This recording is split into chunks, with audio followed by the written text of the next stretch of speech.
district website. This meeting is now called to order. It is November 5th, 2025, and the time is 6:34 p.m. Our mission is to provide a safe and caring climate and culture in which we engage, inspire, educate, prepare, and empower all learners in partnership with their surrounding community to be successful in today's and tomorrow's society. Heather, can you please lead us in the Pledge of Allegiance?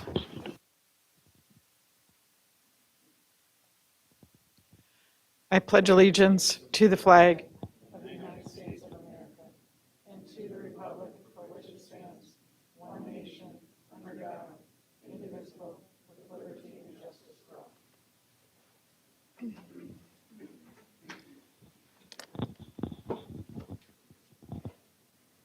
Thank you. And then can you call roll when you're ready? The following board members are present at the District Administration Office. Natalie Copeland. Here. Al Dahlgren. Here. Zach Dorholt. Here. Diana Fenton. Here. Shannon Haas. Here. Heather Weems. The following board members are not present. Scott Andreasen.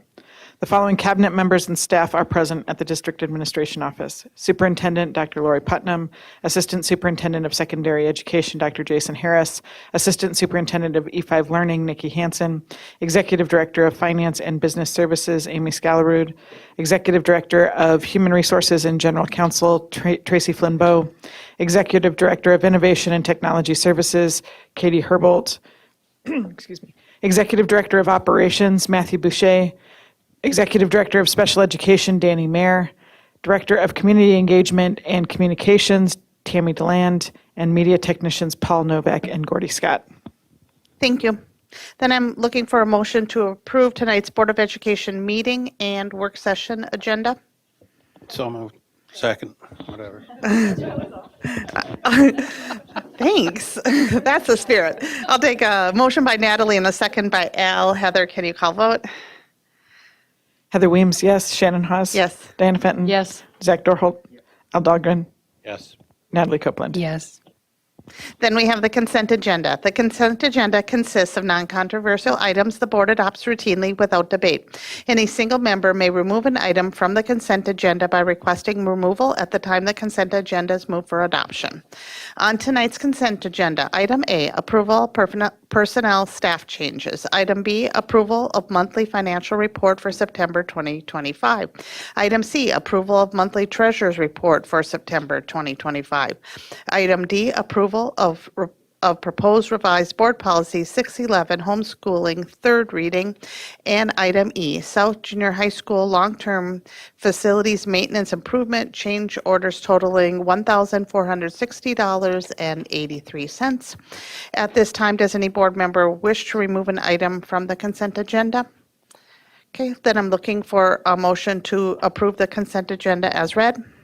So moved. And do I have a second? Second. Motion by Heather, a second by Al. Heather, can you call vote? Zach Dorholt. Yes. Al Dahlgren. Yes. Shannon Haas. Yes. Natalie Copeland. Yes. Diana Fenton. Yes. Heather Weems, yes. Okay. We have one information item tonight. We have the 2025-2026 inclement weather protocols presented by Superintendent Dr. Lori Putnam. Thank you, Chair Haas. There's Apple TV One. Board members, community, and listening public. I was going to say I'm excited to talk about inclement weather protocols, but I guess I'm not super sure that is honestly the correct term. I am obligated. No, no. So there will be very little change from our past practice, but I think it's always good to either remind people or we have new families joining us every year, so to be able to share our practices. So first, we'll take a look at our guiding principles. You see in the center, student and staff safety, and then around the center are the predictable decision-making, timely information sharing, regular attendance and access to education, and that we are committed to a 3-district regional partnership, and those are the things that guide our decision-making in the event that we need to do so due to inclement weather. Our partnership is with Sartell St. Stephen and Sauk Rapids Rice, and we have agreed to make school closure decisions together. Now, each district has its own weather closure makeup plan, so you might see the pattern of typical snow day or all day off, or an e-learning day to look different. But we do decide if we're going to do any sort of adjustment to the school day, to do that in concert. So when making decisions about weather-related safety school closures, as I said, our priority is the safety of our students, families, and staff. And we want to make sure that families know, when we make decisions, it is for the good of the district, which is almost 10,000 students and 2,000 staff members. Sometimes families may disagree with us and think that their child would be safer at home, and that would be, if in that event, that is an excused absence. They just need to notify us either through the Skyward, the school message attendance line, or we do have a function on Skyward where you can enter attendance without calling the school. If we have to close, the following plan will go into effect. The first will be a traditional snow day, which means there's no classes and folks aren't reporting to work. We then have, based on the board-approved plan, 5 flexible learning days through which students receive instruction through choice boards, that's for PK through 5, or Schoology for 6 through 12, and have access to both teachers and support staff throughout the day. If we get to the point where we have 6 days of closure, in consultation with the board chair, we'll determine if makeup days are required. In terms of predictable decision-making, we want to be clear about what our criteria are. We will call a cold weather day if the temperature reaches 35 degrees below zero, and that can either be base temperature or wind chill, forecasted or reported. The temperature determined, this is new, we got specific enough to pick a zip code this year. So the zip code that we will use is 56301, and this part is not new, that we will continue to use the National Weather Service or the National Oceanic and Atmospheric Association.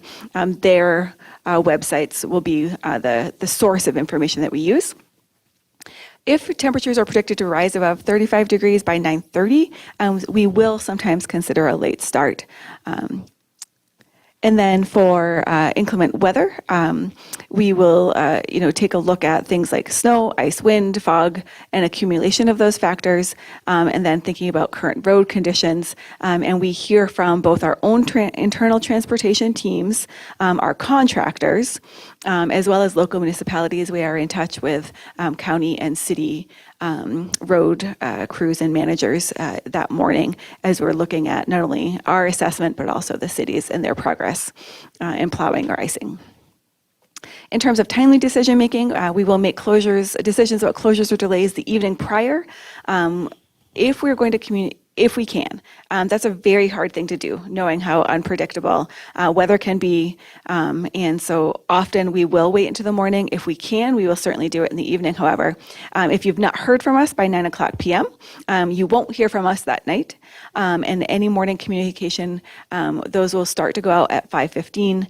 And so people can expect to get the text, the school messenger. Please don't block our number. Folks who are listening from home, you'll receive a text. If you've opted in, you can do that through Schoology.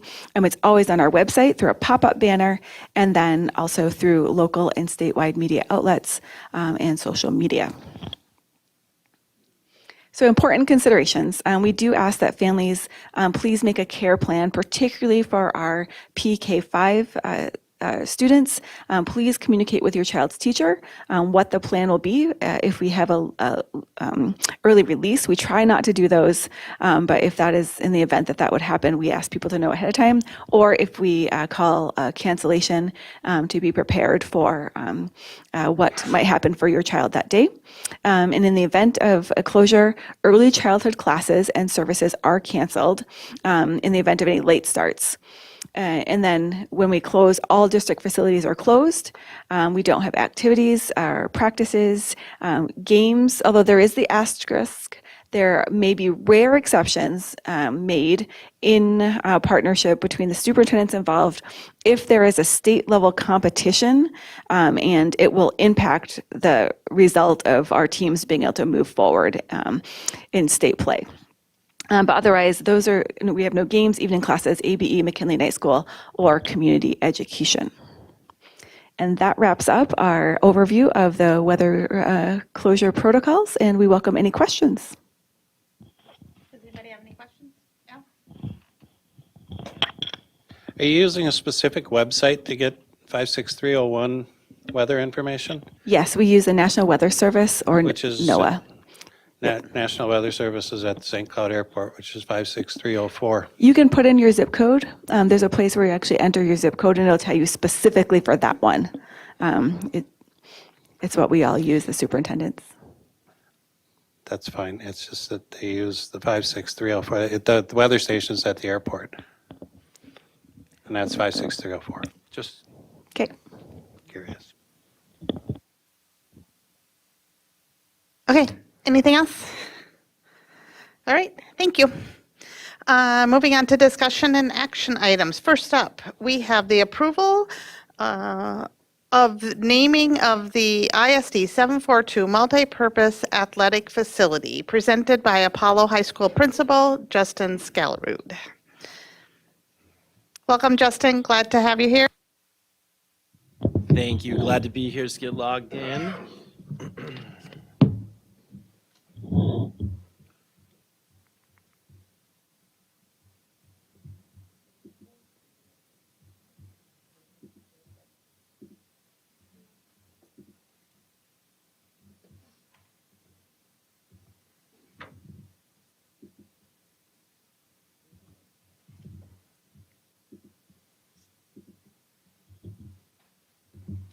All right. Good evening, Superintendent Putnam, Board Chair Haas, members of the board.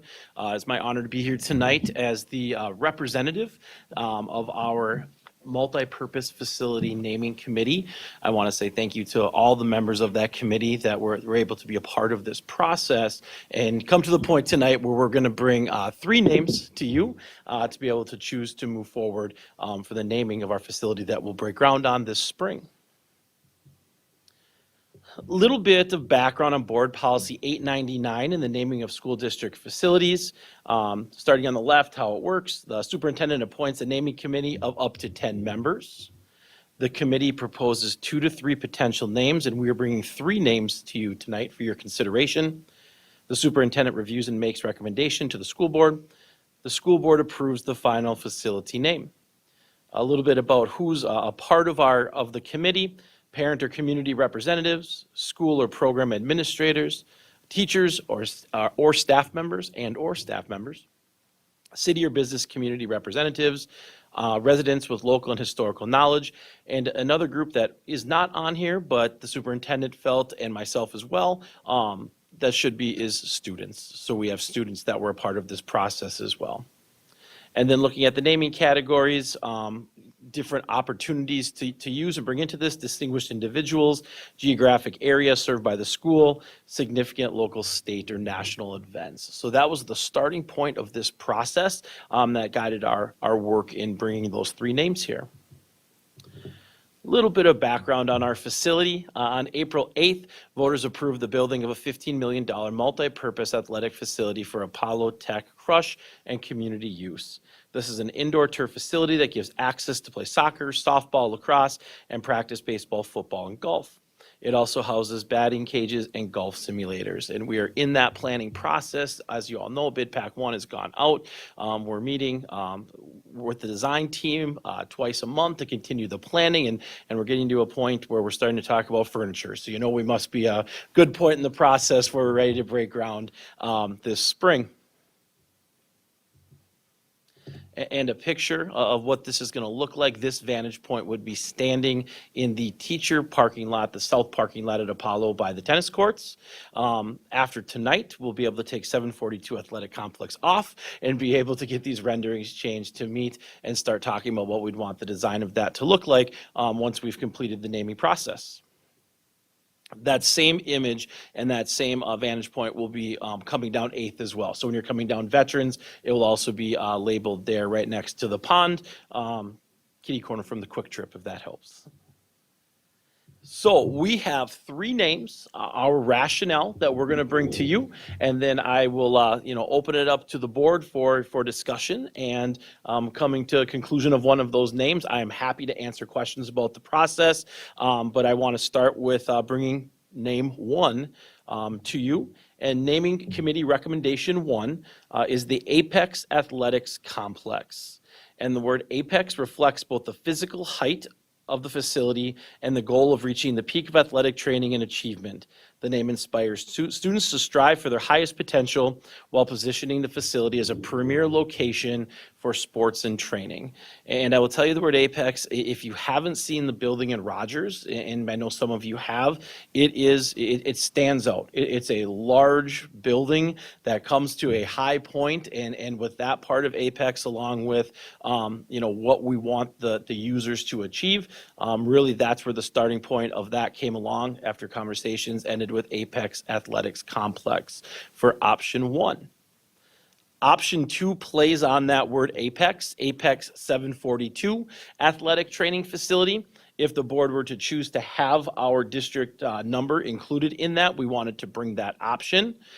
This option builds on the Apex theme from option one while incorporating 742, connecting the facility directly to our school district. It symbolizes district pride, unity, and the goal of all students reaching the pinnacle of their athletic development. And the third name for your consideration is the ACT Athletic Center. ACT is playing off the acronym of Apollo, Crush, and Tech, and ties into our school communities together by using the first letter from each in alphabetical order to create the acronym ACT added to Athletic Center. And these are the three names that our committee brings forward to you. We did meet 3 times collaborating, brainstorming, getting feedback from one another to bring these names to you tonight.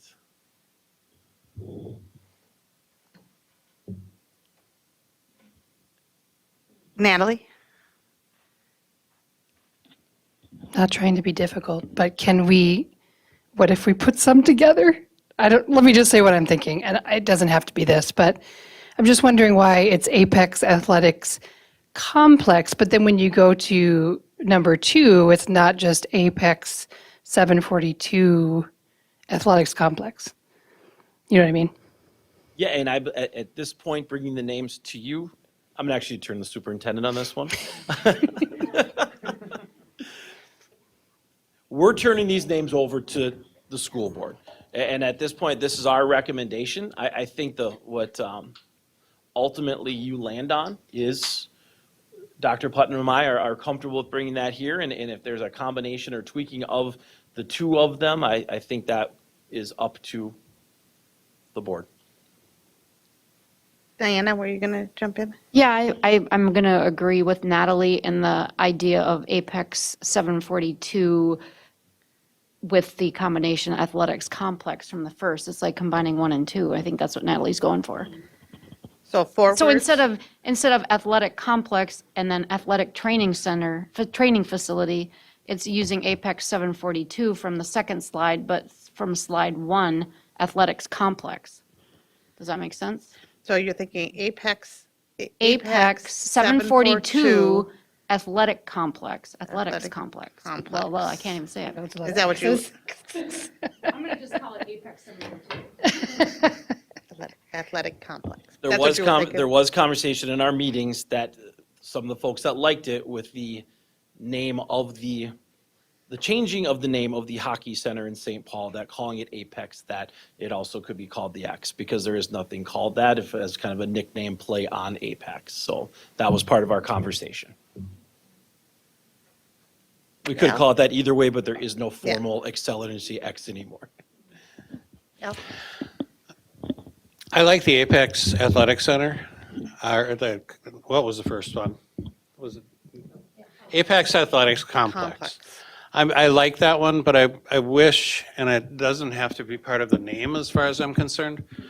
I wish that there was a little bit of money spent on developing a logo that would use the apex and probably a big A or a big X. Could be a big X on there too. And then under that, have a sub-headline that says St. Cloud, Minnesota, or St. Cloud. I really hesitate to use 742 in any naming because outside of the confines of this school district, it means nothing. And you're going to be inviting schools from all, hopefully from all over to come up to this place. And if it would be Apex Athletic Complex of St. Cloud or in St. Cloud or St. Cloud, that would give a real good directional imagery for it.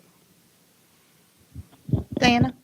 I agree, Al, in that that's why I thought 742, but I feel like Apex, they're coming here. I think I want to be proud that it's our school district, that it's something that we have established, and it's not it was from the voters that supported our school district, not a community center. And so the only identity of the 742 brings it back to that tie into the unity of our district.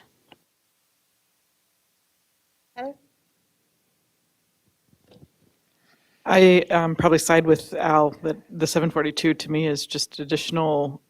In my opinion, it will get shortened to the Apex or Apex. It's not going to be used by location in and of itself. Like if I think about campus buildings at any university, it's not the Herb Brooks National Hockey Center at St. Cloud State, it's the Brooks Center. And people know it's at St. Cloud State because over time you just learn those sorts of things, or the Ralph, or any number of things. I just like short, sweet. 742 to me, like you said, unless you're here, means absolutely nothing.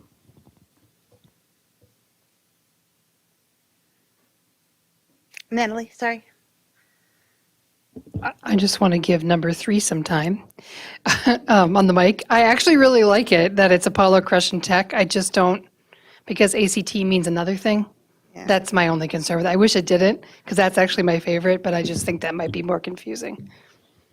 There was definitely conversations about it would have to be ACT, and people may try to, but we start calling it ACT and you are, I don't know if that's trademarked either from that perspective, but I think we would go with ACT.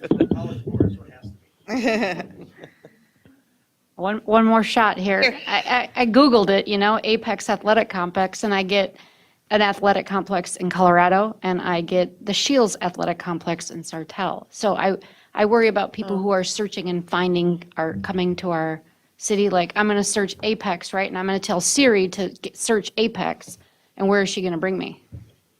That's fair.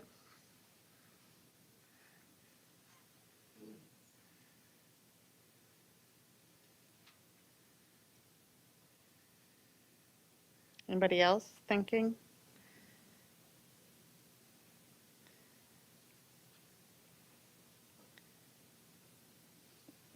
I don't want to argue with Heather, but because I hear what you're saying, like the Brooks Center, everyone knows it's in St. Cloud.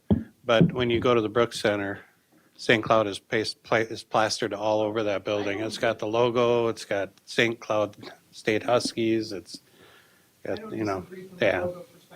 I thought we were just talking about the naming at this point. Yeah, no, I'm totally with the first name, but I'd like to see a logo incorporated that had St. Cloud somewhere in it. I would agree with that. I just didn't know we were talking about logos as well.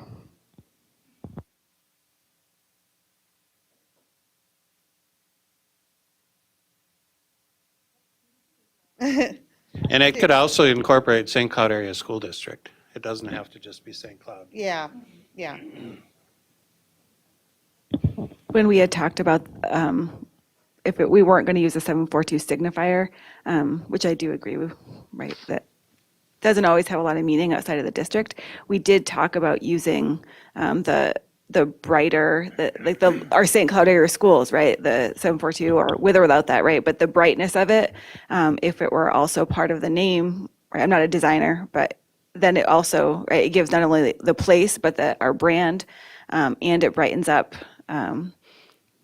a facility that right now is elegant, right, I think is the feedback we've gotten, but is also white and gray.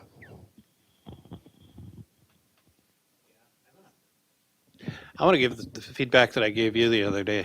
I drove down a couple of weeks ago to Rogers and looked at their facility down there, because the one we're building is really similar to the one that they built in Rogers, but they went with a Rogers royal blue solid vinyl on the outside of it, and then it also is it Health Partners? It's a Health Partners field or something like that. So the whole side of the building is a big Health Partners logo with solid blue, which shows off every seam and wave and unevenness of the walls. The one that we have that's got the diagonal and with the tan and the brown is going to look so much better.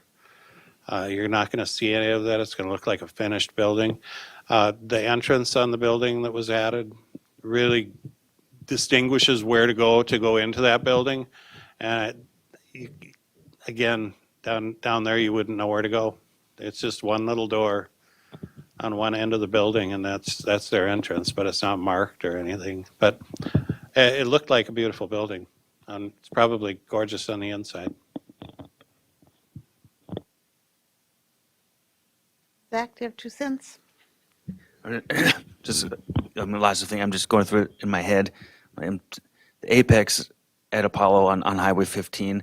So we'll win the Google Analytics war because we're on Highway 15, I think. But there's a Apex Fitness in Waite Park too, so that's where if Super you, common. I mean, it's like, I feel there needs to be an association with our district in the name to be Googleable. I'm thinking of people coming from the outside. How am I going to know? I'm going to St. Cloud's Apex. Like I just worry about people coming here and then it's like, oh, wow, St. Cloud Schools, wow.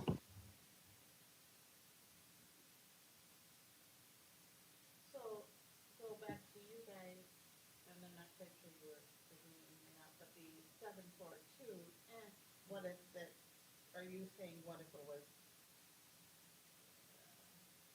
St. Cloud Apex Athletic Complex, or you just, no, you're like 742? You're 742? Yeah. Okay.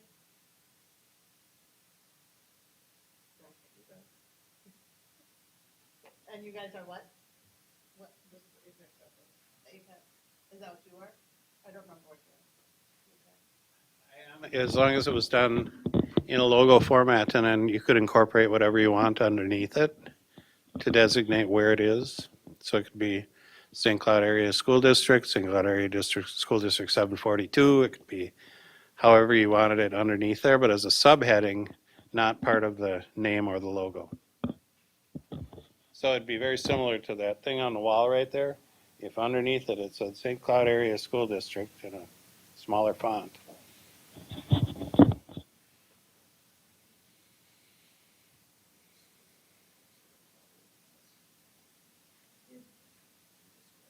Did the committee have a strong recommendation, or was it like them all? Dare I ask? Option 1 as it is Okay, would be the recommendation if you were asked which one the That they- committee is bringing, Okay. would, yes.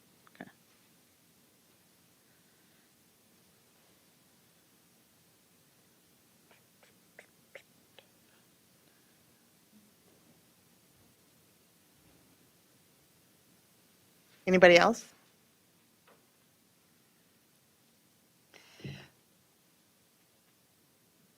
Is it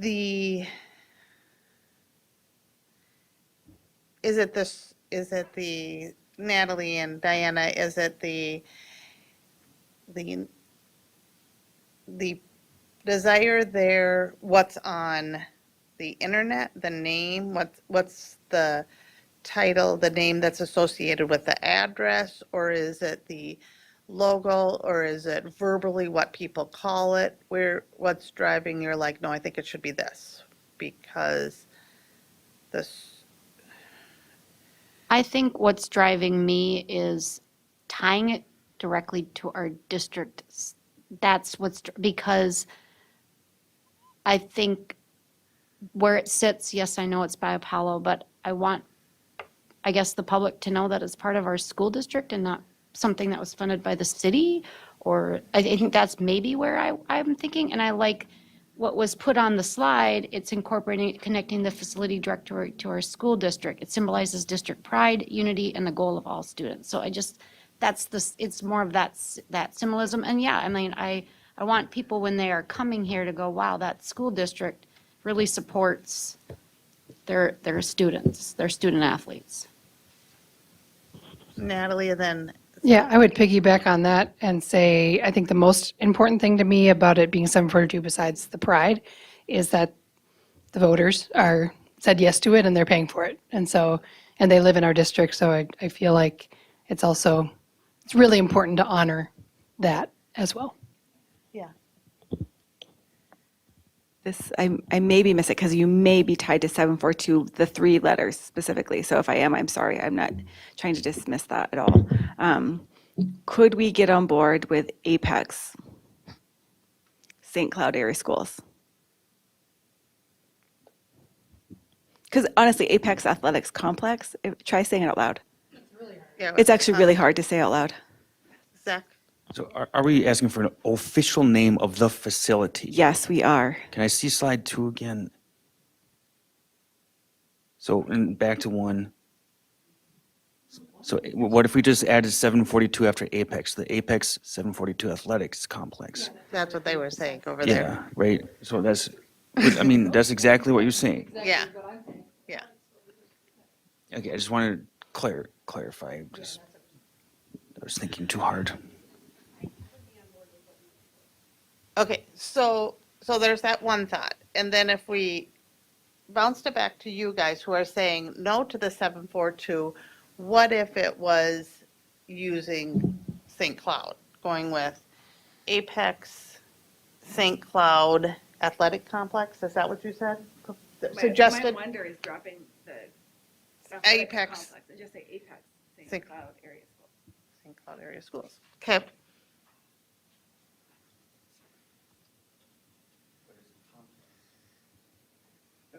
Or center, or facility, right? Or Apex Center?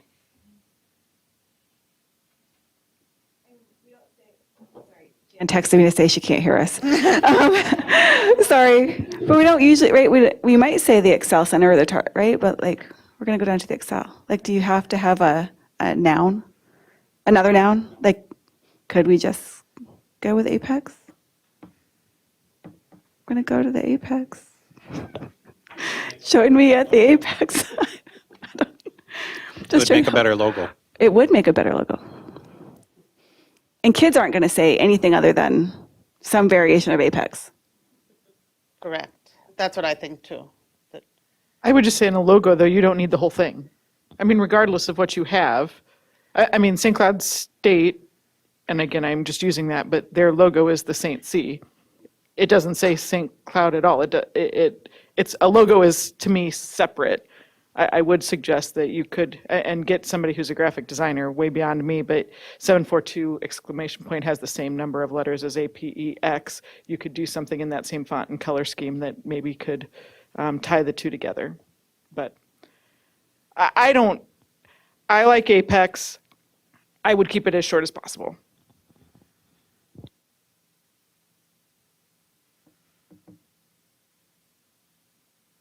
How short is that? What exactly?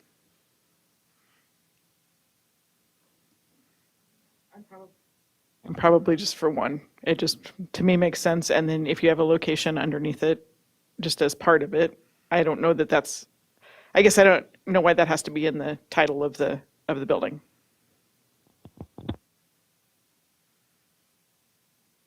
You're saying just Apex? I like Apex Athletics Complex. I mean, I think that it's helpful to have something that is an identification that it's an athletics center or complex, whatever that is. I mean, I think, I don't know how other people Google things, but, you know, if I'm talking to my phone, I say Apex St. Cloud. I'm just naturally going to do that. If I go to Maple Grove and I'm going to a hockey center, I go, you know, I say whatever the center is and then the location of it, because that's just how I search things. But again, I like Apex Athletics Complex Center, whatever that is. in and of itself, if, I mean, I think there's benefit to having something, that identifies, but I don't think that's part of the building name. It just is. It's just in St. Cloud. And so if it says underneath it on the building, St. Cloud Area Schools, to me, that I would prefer that over probably 742, just because I think that if you're there, that has more meaning to people. I mean, I will say, if you're not from the state of Minnesota, district numbers don't mean anything. Like, I'm from Iowa. I grew up there. We called our districts the names of the towns or whatever it was. There was no district numbering, or at least from basic nomenclature. So I would do the center or Apex Athletics Complex. And then if there's a sign, I would put, at, St. Cloud Area Schools or St. Cloud Area Schools underneath it, but I don't think that's part of the title of the name. One last comment. I'm sorry, but like Rocori, their football stadium is named after Blattner, the people who donated the money. Shields and Sartell is donated after the people who donated the money. Our district people paid for this, and that's where I'm picking back off of what Natalie said. It's honoring the people who paid for it, and I think that's why naming can be important, to have perhaps a longer name with it, even though it may be acronymed, to honor the people that are paying for it. And so that's why I think I'm wanting a longer name. But we don't have, when it says Tech High School or Apollo, we don't say Tech High School at St. Cloud Area Schools or Tech High School at 742 or Apollo High School at 742. It just is Apollo High School. And over time, the title becomes what you know it. You say, I'm going to Apollo. And taxpayer paid for that too. Natalie? I'm like this. Good point, good point, good point, good point. I think I've made all the points I would like to make. It seems like right now we're at either Apex Athletics Complex, which it is very hard to say, or Apex 742 Athletics Complex. Is that where we are on those two?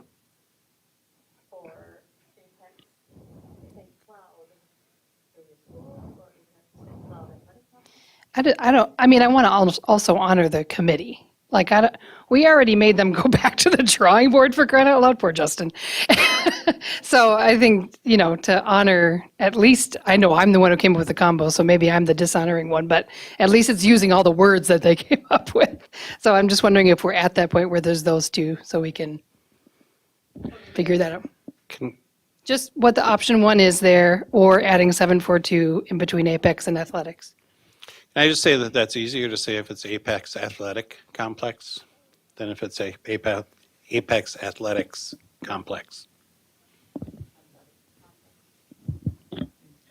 The one other point, and I think I brought this up, but I can't actually, not tonight, but I actually like Athletics Center better, because complex to me is the whole athletic field, which includes softball, baseball, tennis, football. That's a complex to me. This is a building, which is a center. So I would go back, I would not do complex, I would do center. And then the overall Apollo campus is the complex. And actually easier to say without the.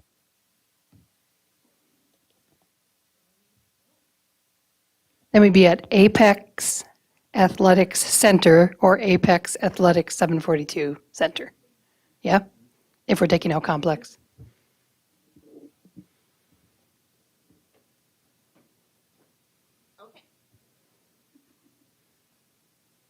And I think the committee should have a vote, honestly. The committee has said number one. I mean, they don't have an actual vote, but you know what I mean? Like, they said this, y'all said this. We're saying at 742, and now y'all need to pick a side. No, just kidding. It's not that serious. I would love to know more about what y'all think.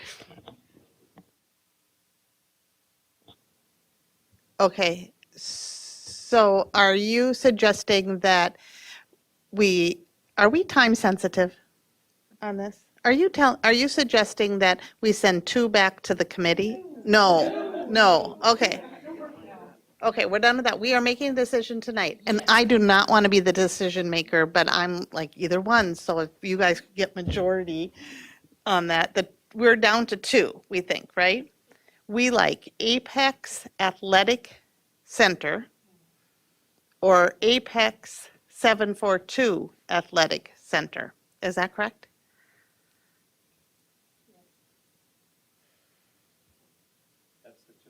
That's the two.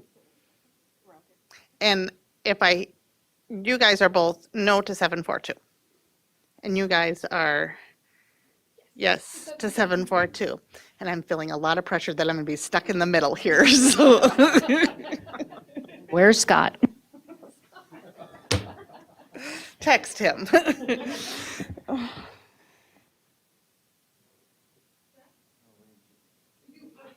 Abstain. I feel like there's value in keeping that, like what you said with the 742. I know it doesn't mean other things elsewhere, but like you said, the whole idea of it, this isn't a Health Partners Center. This isn't a Shield Center. This is ours. So I think that is important. So I mean, I would support the Apex 742 Athletic Center. So nobody has a PowerPoint? I'm like, good point. It'll still become just Apex. I mean, that's people can call it. So Apex 742 Athletic Center. No F. There's somebody on the Athletics Center? Okay, I thought we were saying that was part of it. No, because of athletics complex. Yes.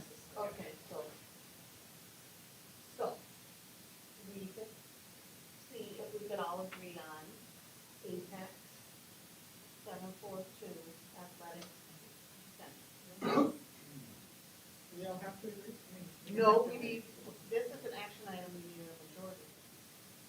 You go right ahead. I guess my question is, so when we name a building, what does that actually mean for what goes in a logo on the sign, whatever the case may be? I mean, how much of it? I think a logo, if you're looking for a logo with Apex 742, that's going to be, in my opinion, hard to design. I'm not thinking that far. I'm just thinking the name. Well, I know that, but you have to think that far because that's the next step. I mean, we're making a decision now, and again, does it set a precedent? So every time we build something, so the next elementary school, it's going to be Madison 742? I mean, I just don't understand why this is a different example than everything else that we do. Apollo is not 742. Tech is not 742. I just don't. I don't understand. It's on the campus of the high school. If I saw a sign that looked like what's on the picture right now, I would think it was at 742 Veterans Drive.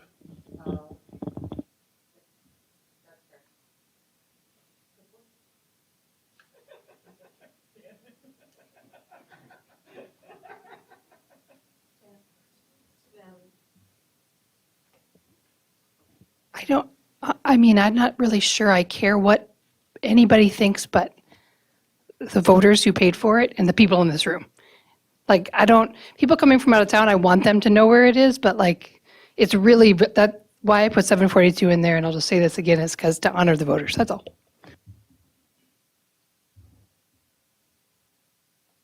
And I guess why I say that's different than a school, because the school says Apollo High School, the official title, Tech High School. Like, this isn't technically, it's not part of any of our schools.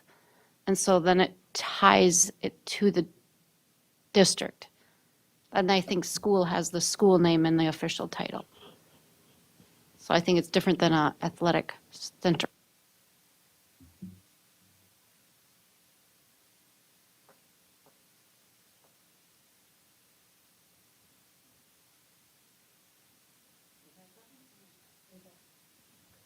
How about we take the two things that are on the table?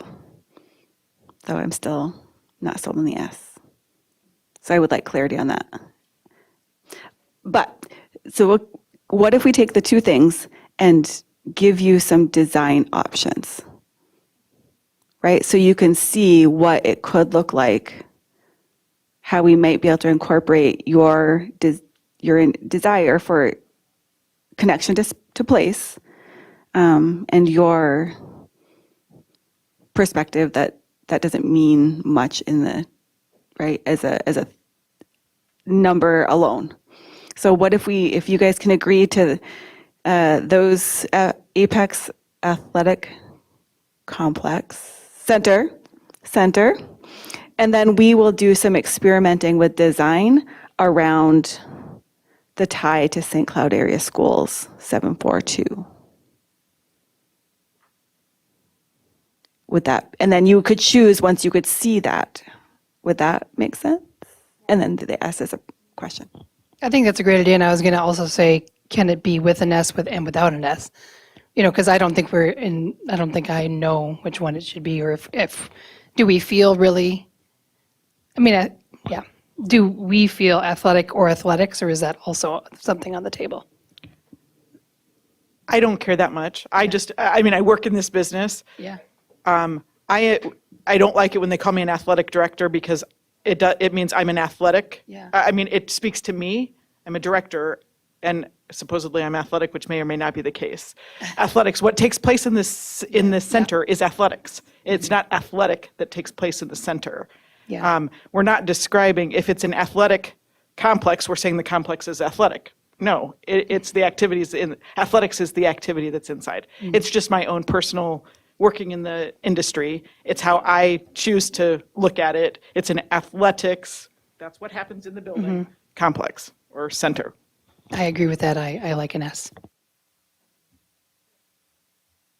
Can I ask one clarifying question? Because I'm not designing this. No, I'm just kidding.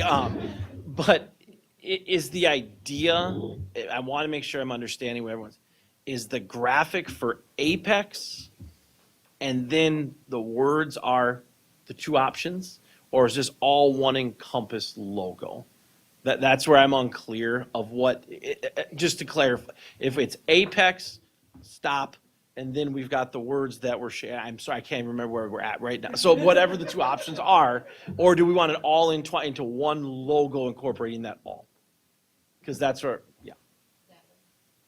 Can we say that that's not really our role? You know what I mean? Like none of us are marketing experts. Sure. So, I mean, I don't know that answer, but I bet a marketing expert might bring some different options. Different options, Yeah. maybe one of each or all, or, okay. No.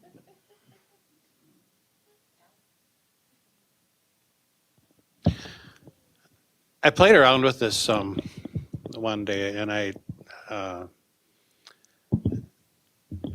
looked at the outside of the building, and I looked at the inside of the building. And my feelings in putting some different stuff on the outside of the building was that it would be a name for the building. And it wouldn't really incorporate Tech, Apollo, or Crush at all. But once you walked through the door and you got inside that building, it would be Tech and Apollo and Crush logos, all three of them, along with St. Cloud Area School District branding. So that once you were inside there, it was no longer Apex branded as much as it was branded St. Cloud Area School District. But on the outside of the building, it would be the Apex Center, whatever, the Apex Athletics Center. I mean, it would be possible, I look at that picture right there, it would be possible where the 742 Athletic Complex is to have an Apex Athletic Apex Athletic Center logo or branding up there. And I could see right over that peak on the door, you could put a smaller 742 logo of some kind if you really wanted to bring branding for 742 outside the building. But I never really felt that it had to be part of the name.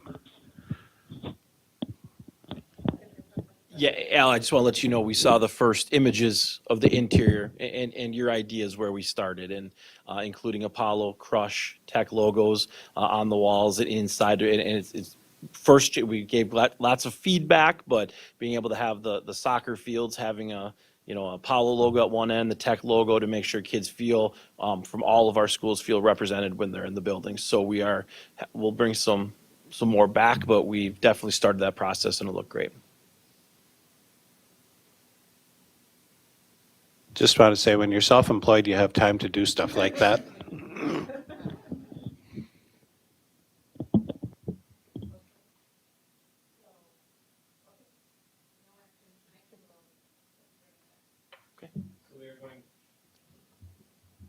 An action item, so I would make a motion to table to the next meeting.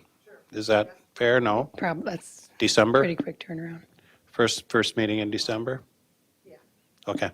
I would make a motion to table this item B A. for A to the first meeting in December. Second.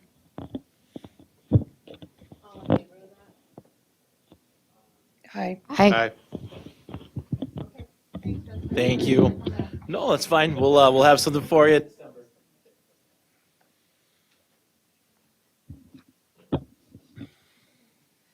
Okay, we are glad to see Tracy Flimbo, Executive Director of Human Resources and General Counsel tonight, because she is bringing approval of tentative agreements, and she has one for us here.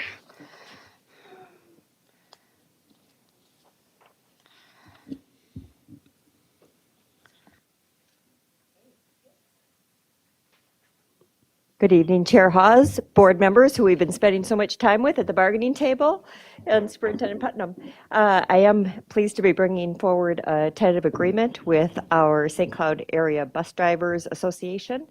That tentative agreement is on the screen and in front of you. Make it a little bigger up here. This is a group that has 17 employees. For year one of the tentative agreement, it provides for new starting pay rates for van drivers at $17.50 an hour, for bus drivers at $20.75 an hour, and for the assistant mechanics at $22 an hour. All employees that are hired before January 1 of the year in year one will receive a 2.5% increase in their hourly wages. There's increase in the longevity rates based on the schedule in front of you. Any of those that are bolded is where there has been a change in the longevity level.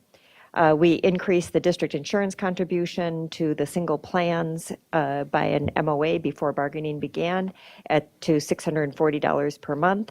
We also agreed to caps on our single EME contributions, employee married to employee contributions, at $945.44 per month toward a single plan and $2,181.90 toward a family plan. And then beginning January 1st, 2026, we'll be cost sharing the paid family and medical leave statutory contribution at 0.44% of wages, with the employee paying the other 0.44% required by the law.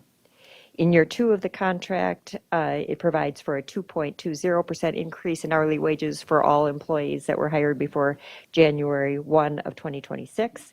The two-year total cost for this package is 5.78%. It's within the bargaining authority that was approved by the board, and I'm looking for a motion to approve the contract with the bus drivers. Motion made. Okay, I have a motion by Diana. A Second. Second by Al. Any discussion at all? Ready for vote? Heather, can you call vote? Diana Fenton, Yes. Al Dahlgren, Yes. Natalie Copeland. Yes. Zach Dorholt.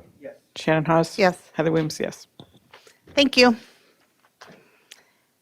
All right, one more action item tonight. We have Donna Roper, Director of Research Assessment and AI Integration, presenting the approval of the 2025 to 2028 strategic plan. Welcome back, Donna.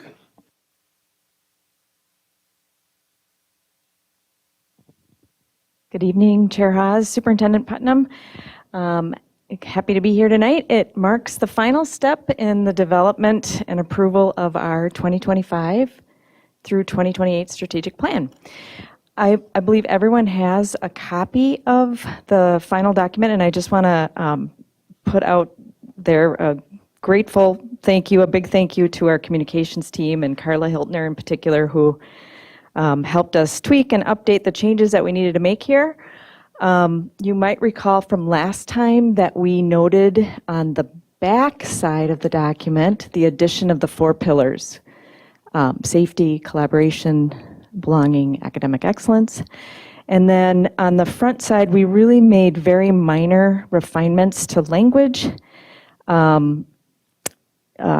super minor, except for in one area I want to point out in 2.2, item B, we did make a strategic commitment around assessment in that particular strategic commitment. So those are the adjustments. They really strengthen the clarity and alignment across our mission, pillars, and focus area. And so we're bringing this forward tonight for final approval, I guess. And this plan is going to guide us over the next several years, our decisions, our investments, and our priorities. And so I will leave it at that and just ask if there are any questions. Natalie?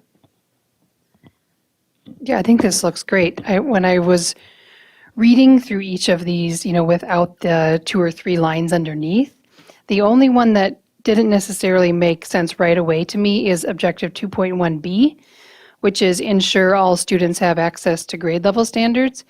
For some reason in my mind, I thought here's the grade level standards, second graders. No, of course that's not what we're doing. But what does that, what would that mean what does that mean exactly? And I'm going to pass that question to our assistant soups. They can answer that much better than I.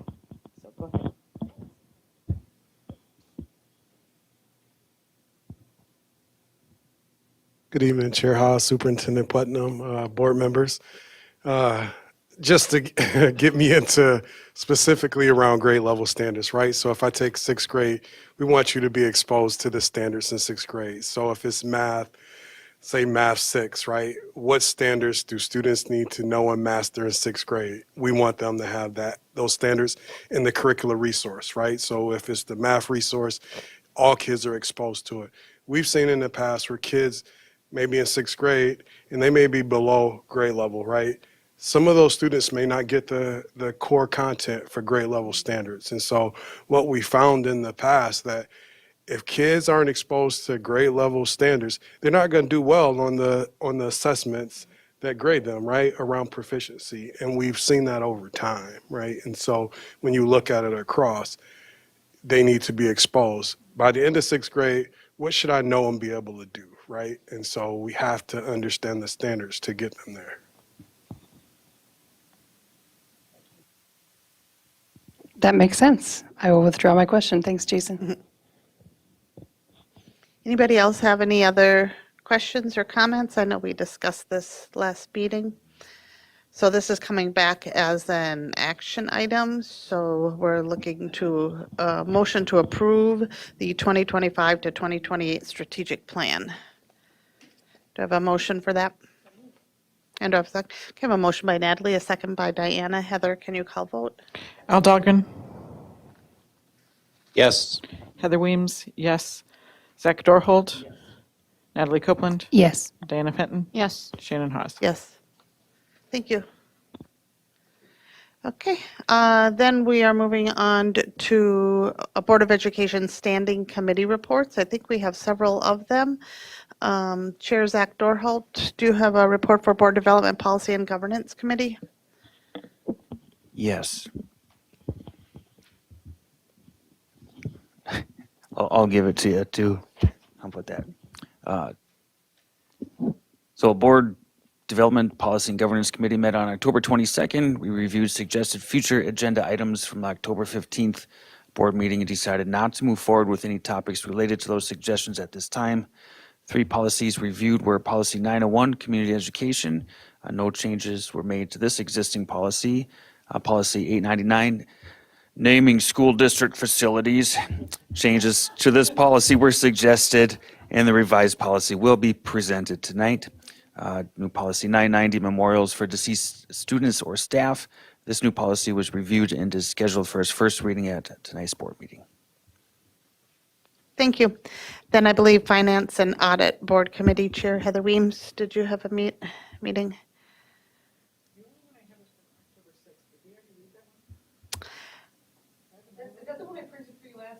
Yeah, and then, I know she wasn't here. I know, but I didn't get read last time. Okay.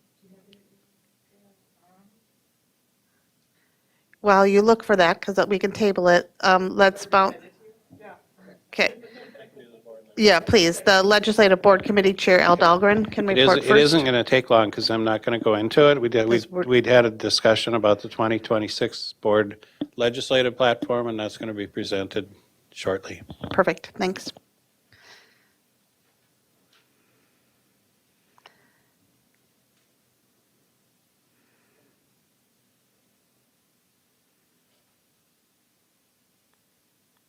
We had a really short meeting last time, so yay for us. And no, please.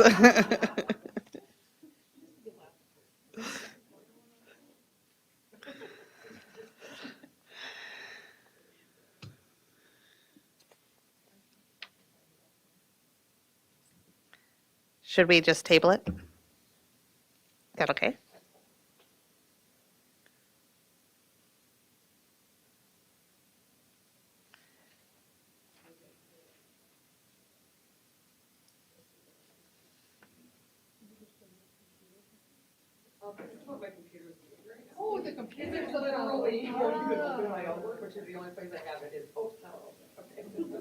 We'll just table it till next time, okay? All right. Then we have future agenda items. The November 19th, 2025 board meeting topics will include audit report, approval of new high school course proposals, approval of tentative agreements, if any, approval of the 2026 Board of Education legislative platform, and policy readings. At this time, does any board member wish to suggest any future agenda items? Okay, so I am looking for a motion to adjourn our regular board meeting. Moved. I have a motion by Diana, a second by Natalie. All in favor, say aye. Aye. Opposed? So regular board meeting is adjourned at 7:36 PM. And at that same time, we are opening up the Board of Education work session. We have 4 items tonight. First up is the 2026 Board of Education legislative platform being presented by the Chair of the Legislative Committee, Al Dahlgren. And you have a copy in front of you as well as on the screen. Yeah, everybody should have a copy.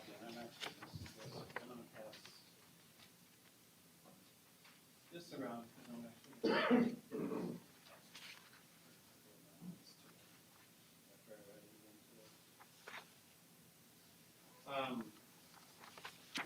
So we met and discussed the legislative platform.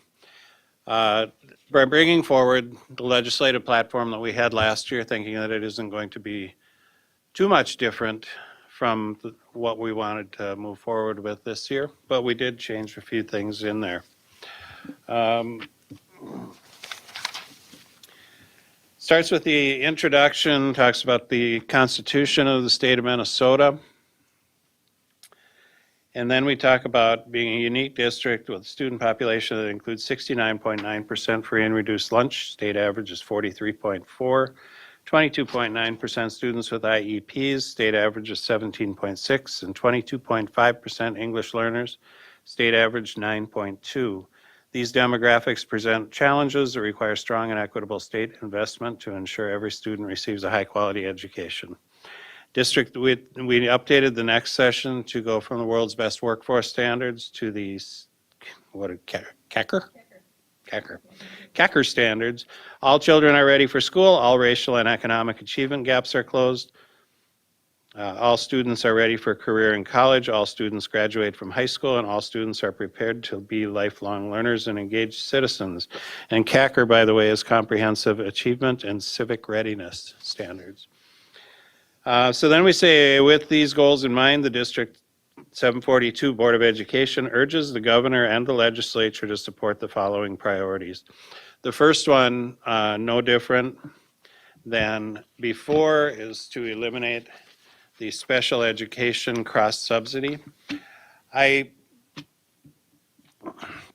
We're asking to increase the special education funding to reduce or eliminate state special education cross-subsidy over the next 4 years. Recognize that large and regional districts bear a disproportionate share of special education costs and required targeted support. New investments during the 2023 legislative session, Minnesota continues to fall short of adequately funding mandated special education services. As a result, districts must redirect general education funds to cover required special education costs.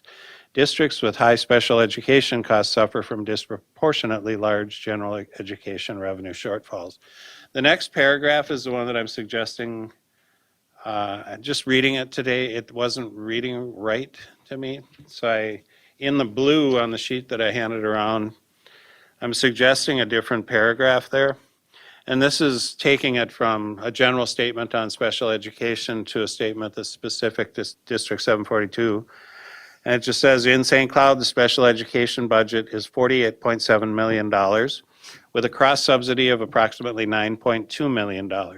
This unfunded mandate amounts to $996 per student and is funded by reducing the general education budget by that same amount.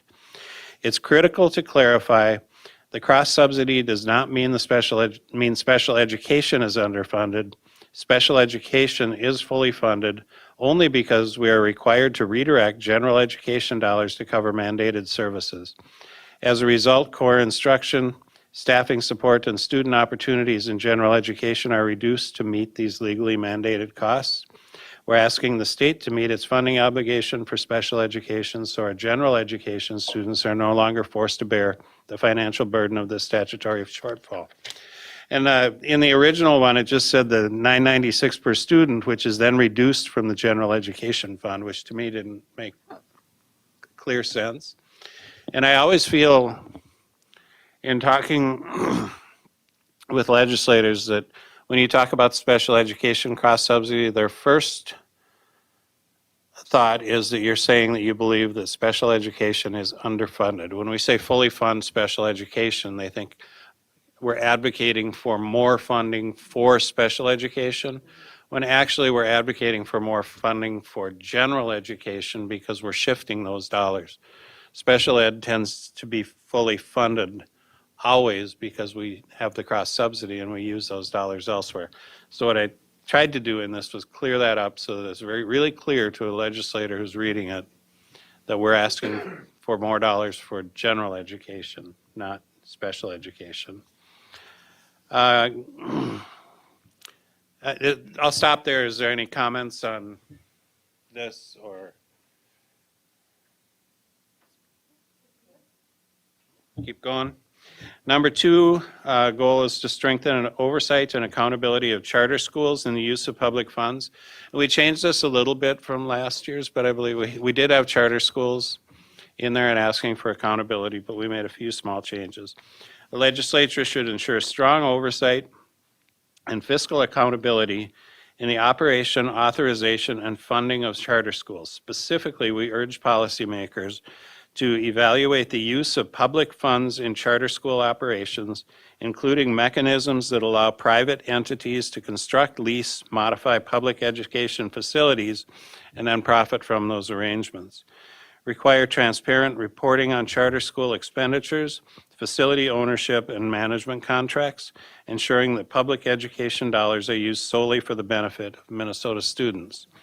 Assess whether the current laws provide sufficient accountability for academic outcomes, financial stewardship, and equitable access for all students. And review the overall impact of charter schools on the state education budget and the constitutionally mandated uniform system of public schools. So how are charter schools affecting public school budgets, and are we maintaining our constitutionally directed uniform system of public schools? So then there's some background on charter schools and that they were initially established to serve as innovative partners within the public education system. I call it mini laboratories of where they could try different things and see what would work best. But it's turned more into a money-making business over the years. However, increasing evidence points to inequities in accountability and funding transparency, particularly where private entities own or manage facilities and receive financial benefit from public funds. Greater state oversight is needed to ensure that the annual funding for charter schools is directed towards improving student outcomes and supporting equitable access to quality education. Strengthening financial transparency and accountability will help ensure that all public education investments remain focused on students, not profit. Any comments on that section? Okay. Goal number 3 was to find a better means of assessing student progress than the current MCA tests. This one was new. I don't think that we had that one last year. No, no. It's there. No, it was on there, the MCA test scores, but replace it with accountability standards. The culture. Okay. I'm sorry here. Okay, so I'm just going to read it here. The cultural and socioeconomic bias of standardized tests has been well documented across decades of research, and Minnesota's own data continues to confirm it. The 2025 North Star accountability results graph shown above, which is actually below, so I think we either need to move the graph up or we need to change that to read shown below. I would prefer to move the graph up to the top and start with that. Illustrates the correlation clearly. As the percentage of students eligible for free or reduced price meals increases, average MCA reading proficiency declines. This pattern appears across nearly every public and charter school in the state. In other words, MCA test results measure poverty rates at least as accurately as they measure academic achievement. Local media often publish and compare the standardized test scores of various schools without explaining the underlying socioeconomic factors. This leads families to make enrollment decisions based on incomplete or misleading data. Ironically, the very students these tests were intended to help are the ones most harmed by public ranking and comparison. And there's some background on MCA tests. There's many reasons the current system of standardized testing, especially MCA, should not be used to rank the quality of our schools. The data shows that students from middle class and affluent families consistently outperform peers from lower income backgrounds on standardized tests. Schools with higher percentages of low income, new to country, or special needs students are often labeled as failing regardless of the progress that they make. The consequences, I want to try to clean this up a little bit. I have another, so down at the very bottom of this, there's 3 bullets under the consequences, and I would like it to go from misuse of MCA data fuels open enrollment. This first one is exactly the same, pulling students and resources away from local public schools. The second one, this process drives segregation, lowers neighborhood property values, and weakens local investment in public education. I'd kind of like to remove the drive segregation from that.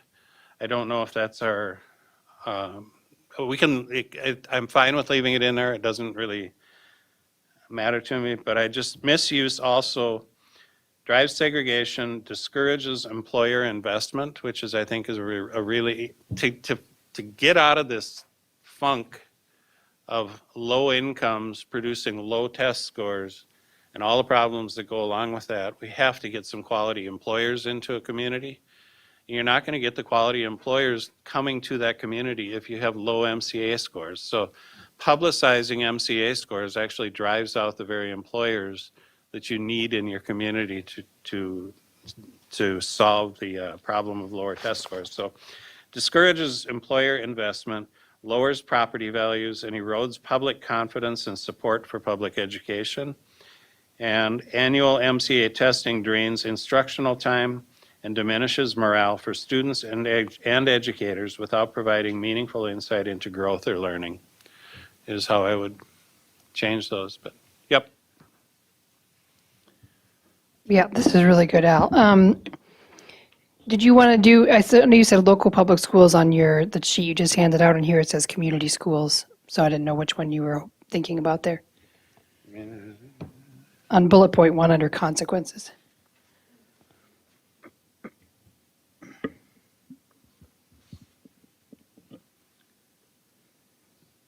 Yeah, I don't know that it really matters to me, I liked how you put local public. local public. And then I'm just making sure, maybe asking Danny about this. When is, in the second bullet under background on MCA tests, is that the right way to refer to students who are receiving special education as special needs? Just want to make sure that's the right way to say it. I have no voice tonight, sorry. It's okay. The preference would be students on IEPs.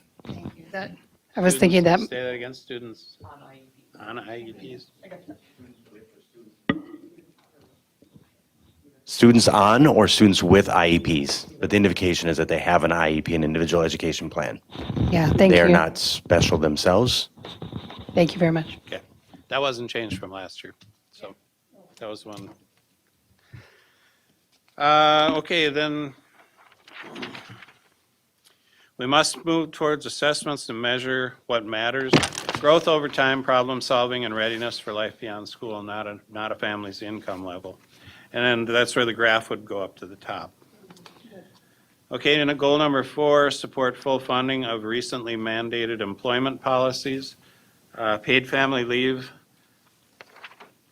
Ensure that implementation of the state's newly mandated paid family leave program includes adequate funding and flexibility for school districts to manage staffing and fiscal impacts.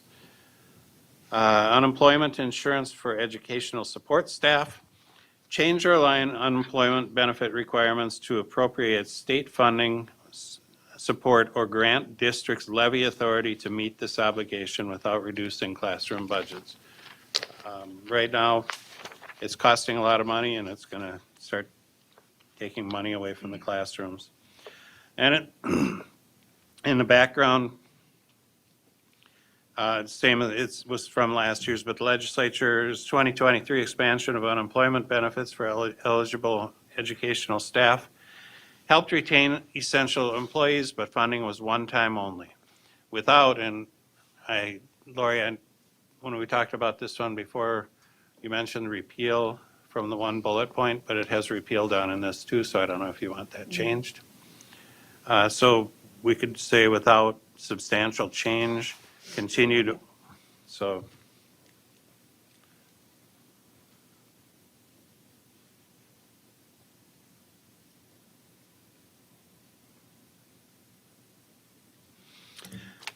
Without substantial change, continued or flexible support, the cost of this program will come directly from the general education funds. Permanent funding or local levy authority is needed to sustain these essential positions and services. Goal number 5, protect equitable and sustainable public education funding. This one was changed a little bit from last year. Last year's was directed specifically at a voucher system. This one is saying it in a different way. We support legislative action that ensures public education funding remains strong, equitable, and focused on serving all Minnesota students. We respectfully urge lawmakers to maintain the integrity of the state's investment in public schools, ensuring that public dollars are used to strengthen the education system that is open to any child. Preserve the inflation factor for public education funding to keep pace with rising costs and maintain staffing and program stability. Protect and enhance compensatory education funding formulas so resources continue to reach students who need them most. And that's the one, that's one of the 3 that we're taking to the School Boards Association Delegate Conference. Minnesota's public schools are the foundation of our communities, serving students from every background and circumstance. Any reallocation of public education funds should be carefully considered to ensure it does not diminish opportunities for students who rely on the comprehensive support, programming, and accountability structures of the public education system. Maintaining the inflationary adjustment for public education is essential to sustain core operations amid increasing costs. St. Cloud Area School District currently receives approximately $21 million in compensatory funding, targeted to schools serving higher proportions of students from families facing economic hardship. Protecting this funding is critical to advancing student achievement, supporting mental health, and ensuring equitable access to opportunity. So in conclusion, the St. Cloud Area District 742 Board of Education remains steadfast in its commitment to provide every student with access to a safe, supportive, and high-quality education. We urge the governor and the legislature to act collaboratively to ensure equitable and sustainable funding for all Minnesota students today and for generations to come. That's what we came up with in committee. Okay. Well, thank you, and I think you got nods all around, like the wording here and everything, that Okay. you're really comfortable taking action on it tonight. Yep. So, looking for a motion to approve the 2026 Board of Education legislative. So moved. And do I have a second? I have a motion from Natalie, a second from Diana. Heather, can you call vote? Shannon Haas. Yes. Zach Dorholt. Yes. Natalie Copeland. Yes. Al Dahlgren. Yes. Diana Fenton. Yes. Heather Williams, yes. Thank you very much. That's great work. Okay, we have some policy readings tonight. Katie Herbold, Executive Director of Innovations and Technology Services, will be joining us. First up, we have a second reading for proposed revised Board Policy 902, which is use of school district facilities and equipment. Thank you very much, Chair Hawes, Superintendent Putnam, and the rest of the board members. I am standing in for Shannon Avinson today. I'm much shorter, so I'm standing lower, sitting in this case. We are starting out with our second reading of Policy 902. We didn't have any changes from the first reading, and just a reminder that the changes that were made prior to the first reading is where we added language to add a certificate of insurance for Part C, and we added a Section 5 about the use of school equipment, and we did this in response to the new 742 athletic complex, or whatever, for having that purpose.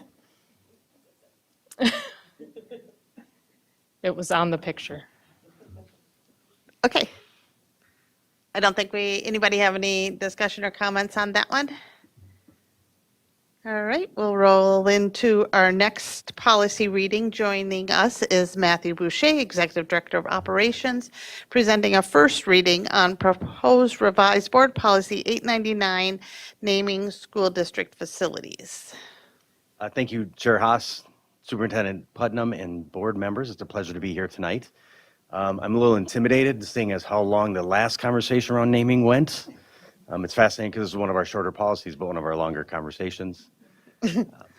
So there's some edits to this process, and it's actually timely that it's a policy we're looking at as we're going through this process. It has informed some of our language around the policy as well, going through that process. So there are no changes to Section 1, 2. In Section 3, the primary change is wherever the word committee shows up, we added naming in front of it to be descriptive of what type of committee, the purpose of the committee. And then when we get down to Section B within procedures, really there was just cleaning up of language, some changing of tense, clarifying some of the language, and adding a statement that the naming committee may include 3 to 10 representative members with consideration of the following.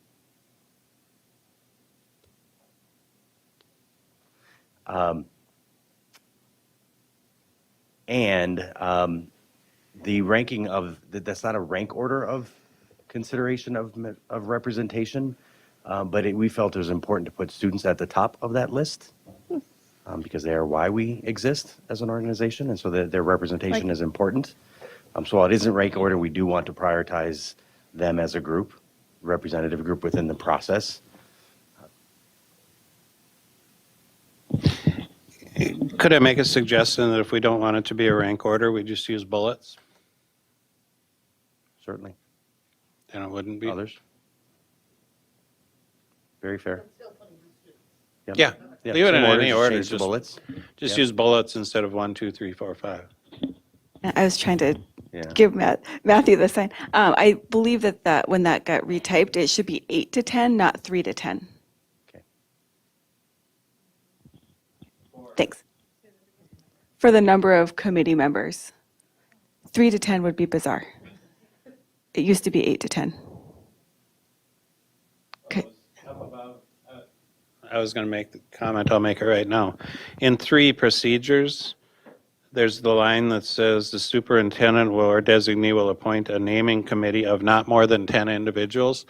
Of not more than 10 individuals could be removed from that because it's spelled out down below where it says could include 3 to 10. I think, well, can I comment on that? I think they're having greater flexibility is good because if you're going to name garden at North, you might want 3. Do you think you'd always want to have I'm fine with it. I can think of some situations where a smaller committee, it's not really a. Maybe if that's what you guys want. I truly think that's a typo. It's not. When you go back to the old one. Feedback from one of the board members had suggested the 3 to 10. Oh, Wonder who that was. sorry. Sorry, my bad.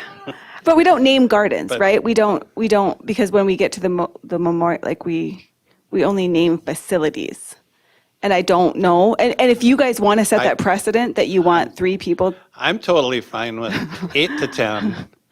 It's just that you'll box yourself in much more than if it's 3 to 10. But it's totally up to you. I don't.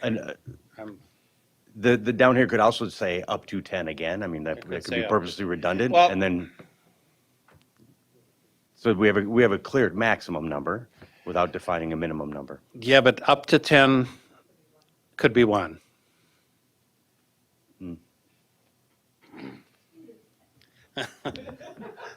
Well, 5 to 10, it doesn't, I think it's not really that important, but the idea is, I don't know if you want to box yourself in too high or too low. So, but you can say whatever you want.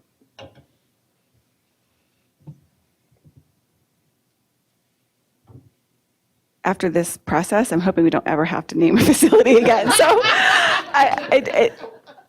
it doesn't matter to me. I just truly thought it was a typo. So that's why I was like trying to get it fixed before we went too far. So it's the board's policy, so I leave it to the board to decide.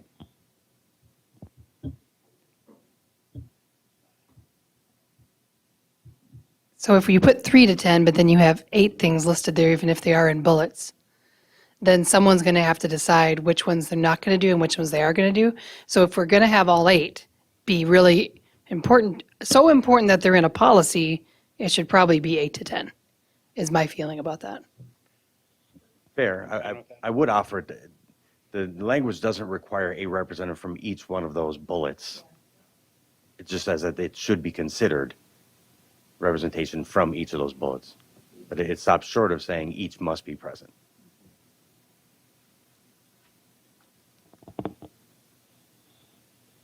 That doesn't mean 8 to 10 doesn't make a lot of sense. 3 seems what, Chad? That's fine. 6 to 10? Sure. Yes. 6 to 10. Would you like us to mock up a,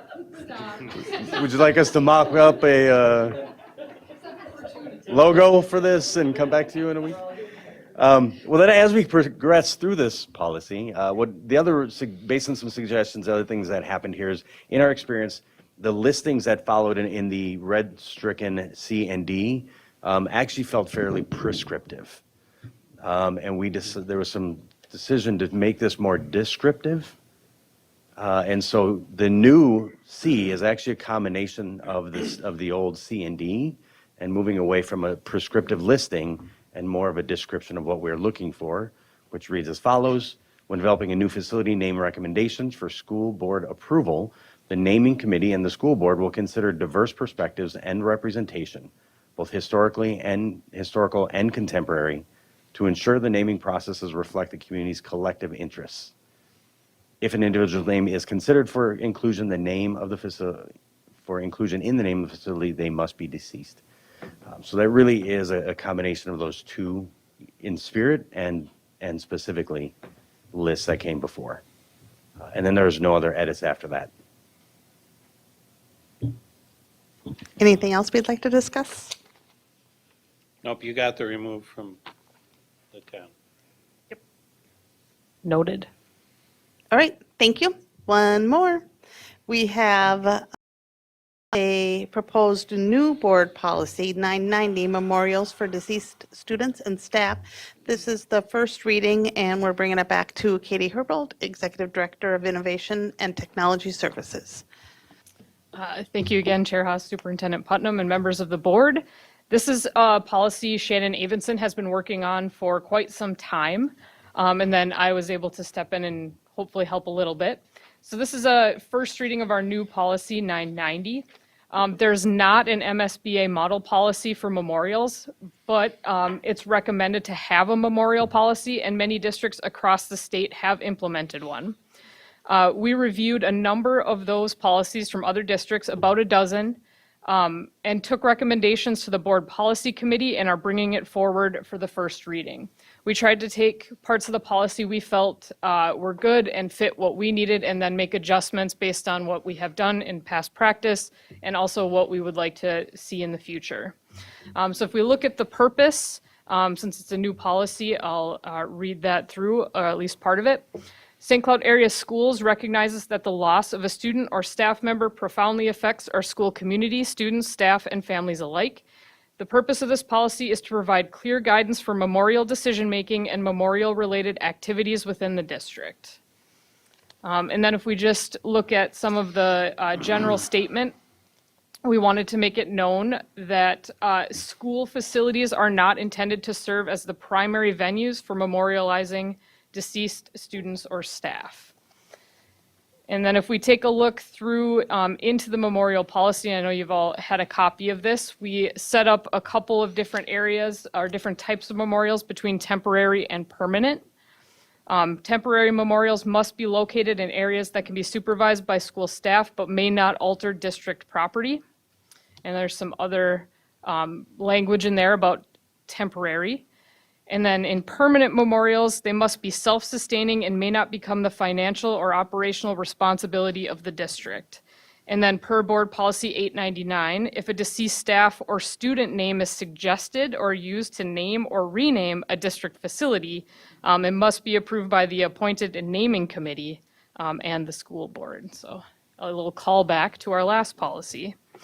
And then some recommended memorial activities about events and items, some graduation recognition that pulled back into some current practices, and then a statement about existing memorials that have been established prior to the adoption of this policy will remain in place, and they are generally the responsibility of the original sponsoring entity. Resources from the district can only be used for maintenance when they're required for safety or part of routine upkeep, and we reserve the right to remove any memorial if it cannot be maintained or conflicts with educational mission of the district. There are some prohibited memorial activities listed in here, including fundraising or selling things during the school day. Formal school-wide events may not include memorial activities, and then community-based organizations may sponsor commemorative events provided they occur and are promoted outside of the school day. So that's just kind of an overview of that policy. Are there any questions or suggestions? Al? Yep, I have a few. In the purpose section, St. Cloud Area Schools recognizes that the loss of a student or staff member profoundly affects our school community, right? Do we want to limit it to students or staff members?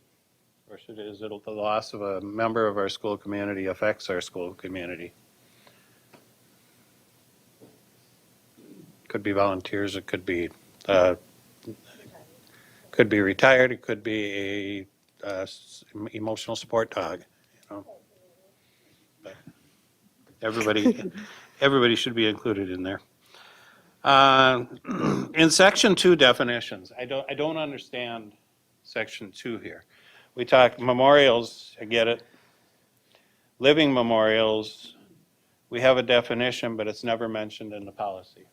So it doesn't appear down below. Same with crisis. We talk about what a crisis is, but it's not mentioned anywhere in the policy. that I could see. And we have impact, and it's not mentioned anywhere in the policy. So I don't know why we're defining them. Yep. In the memorial policy, let's see, yeah, the memorial policy section, we have recommended memorial activities, or, okay, so there's permanent memorials. I think the school district receives the right to accept, decline, alter, or remove any memorial, including permanent ones.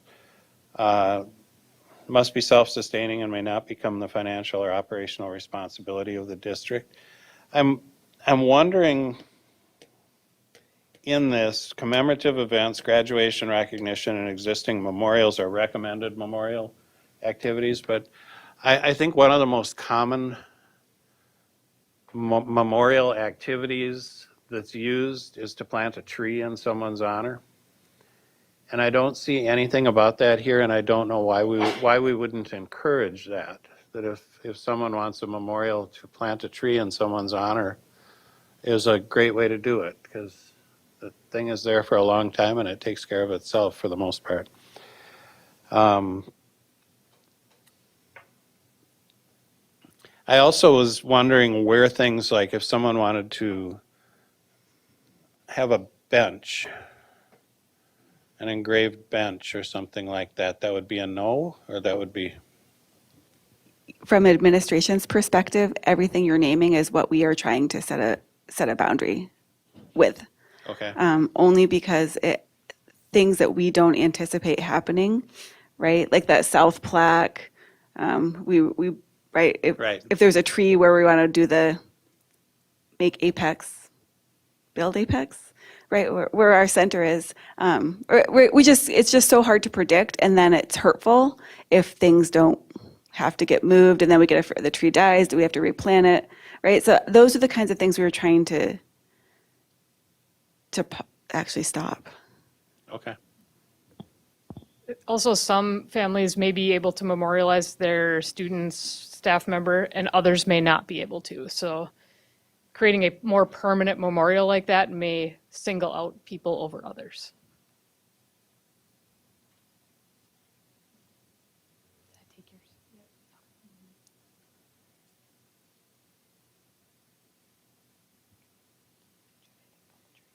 Natalie? No, I lost it, but there was, it talked about how there could be something at graduation that is a recognition, but then it says formal school-wide events may not include memorial activities. So are we saying everything except for graduation is a no? Yeah, I think that was, those two statements in that policy counteract each other. Yeah. I mean, I understand what both statements are, but maybe to reiterate, except for graduation there, if that's where we're pushing people towards. Heather? I agree with that, and there's a big time gap there also. If you're talking about a second grader who passes away, that's a long wait to graduation. And then they may want to do something more immediate within that school. So I don't know Yeah. if we would redefine how they could do it in, say, in a school assembly or something like that. Heather, were you jumping in here? Sorry. I was, and I don't know if I have necessarily a recommendation, just something. I'm cognizant of, Katie, to your point, that some people are able to do things and other people aren't. And I think the repetition of those things also, like it says that a class club or activity associated with a deceased student may hold something outside of the school day, but if it's an activity and then it's done every year or in multiple sports or activities, I'm just sensitive to it that it's hard to manage. It's hard to think about. And I will just say, I think it also puts pressure on the coach, the advisor, the whoever. Like, I don't know if there needs to be an approval process I would, of how these things would be done. So it takes makes it consistent who it's being requested from. So it's not an individual. So again, you can say it's outside of the school day because it's a activity, but then is it the speech advisor's decision and that puts that person in are they going to say no? Of course not. I think the more procedural consistency you have, and I don't know what the answer to that is, but something to consider. Al? Heather triggered another thought, and it's that a lot of times, if a child is involved in sports, the team will choose to wear their number on their uniform for the course of the season. And I'm wondering how that would be covered in this policy, because I don't think it's addressed in here.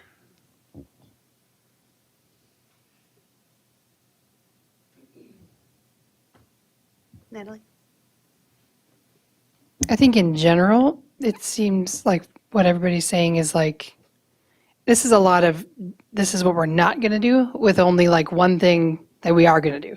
And so maybe more of a vibe of like, here's the ways that you can do this, and these are the things we don't want you to do, like as a list or whatever. But it feels really like yucky the way it is now, but I think that it can be rewritten. And at the same time, I know we need to do it. So maybe something meeting in the middle of those two.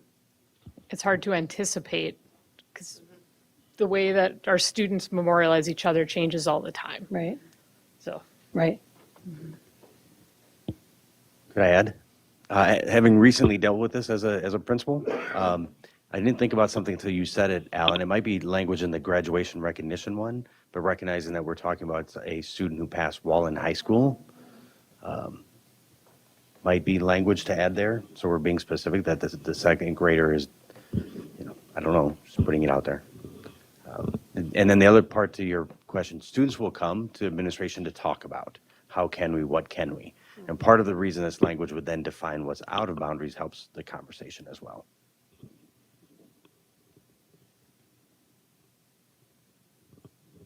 All right. Natalie?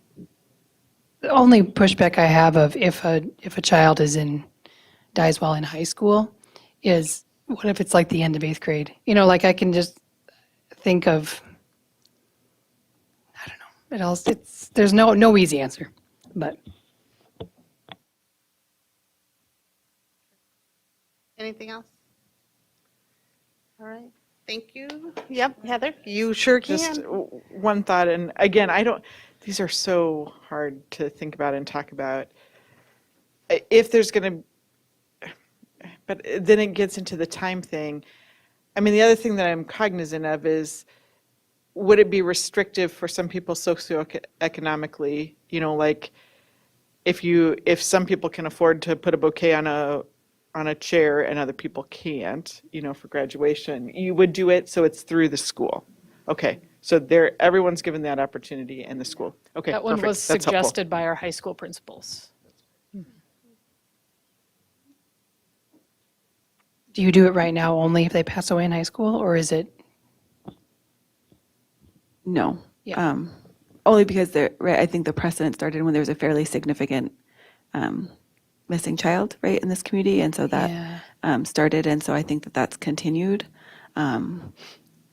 But I think it might be contextual to this community, right? That I think there's probably different practice, and I just want to say what I appreciate about this board is, without knowing it, right? You have picked up that we took this from a different district, right? It wasn't even necessarily MSBA, right? And they have it was just more of a control and compliance kind of policy, right? And this team has done a great job backing that up already based on some feedback that was received from board members, but you're still, right, you're feeling it, you're seeing it. And so I appreciate that you know us as a district better than this.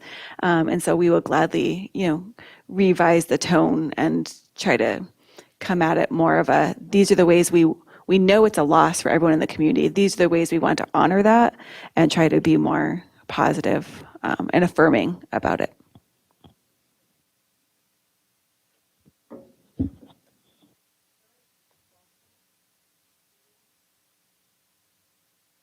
Okay. That was everything on our agenda. So I'm looking for a motion to adjourn tonight's work session. And do I have a second? I have a motion by Heather, a second by Natalie. All in favor, say aye. Aye. Opposed? So work session is adjourned at 8:18 PM. Thank you for watching. Have a good night. We'll be back the November 19th. Thank you.